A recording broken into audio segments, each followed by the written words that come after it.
یہ ایک سوال پوچھا گیا ہے کہ کیا وجہ ہے کہ رمضان کے آتے ہی فجر کا جو عام طور پہ وقت ہوتا ہے وہ تبدیل ہو جاتا ہے اور پہلے فجر کا وقت ہوتا ہے، اور اسی ضمن میں یہ بھی بتائیے گا کہ یہ بہت اختلاف رہتا ہے کہ کس وقت سحری کا خاتمہ کرنا چاہیے، اذان کے وقت، اذان سے تھوڑا پہلے، نماز سے پہلے، رسول اللہ صلی اللہ علیہ وسلم کو اسوہ اس بارے میں کیا ہے؟ نہیں، دیکھیے جو بات قرآن مجید نے کہی ہے وہی ہے، اس میں کوئی دوسری چیز ہو ہی نہیں سکتی.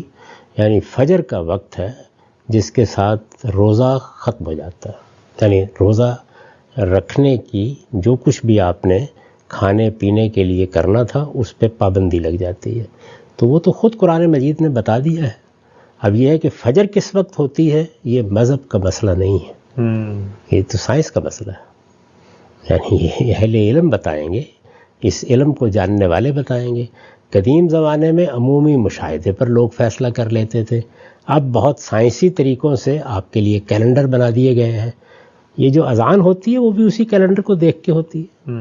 اس میں بھی پہلے وہ کیلنڈر دیکھتے ہیں، پھر ہاتھ کی گھڑی دیکھتے ہیں اور اس کے مطابق اذان دیتے ہیں. تو جب فجر کا وقت ہو گیا وہ آپ کو لکھ کر بتا دیا جاتا ہے تو بس روزہ آپ اس کے بعد بند کر دیتے ہیں، کھانا پینا ختم ہو جاتا ہے.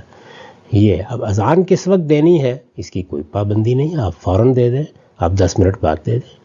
تو اذان اس سے متعلق نہیں ہے. ٹھیک ٹھیک ٹھیک. یعنی یہ دو بالکل الگ الگ چیزیں ہیں. اذان تو نماز کے لیے ہے. اذان تو نماز کے لیے ہے، تو اس میں لوگوں کی سہولت دیکھی جاتی ہے. عام حالات میں یہ ہے کہ لوگ سوئے ہوئے ہوتے ہیں تو ذرا دیر سے، بلکہ احناف تو اسفار کے قائل ہیں کہ بہت قریب چاہتے ہیں کہ سورج نکلنے کے نماز پڑھی جائے تو اذان بھی دیر سے دیتے ہیں.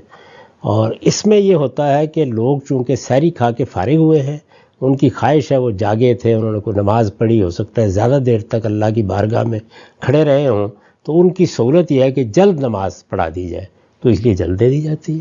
تو یہ تمام تر چیزیں جو ہیں وہ انتظامی معاملات سے تعلق رکھتی ہیں. شریعت کا قانون یہ ہے کہ فجر کے وقت روزہ بند کر دیا جاتا ہے.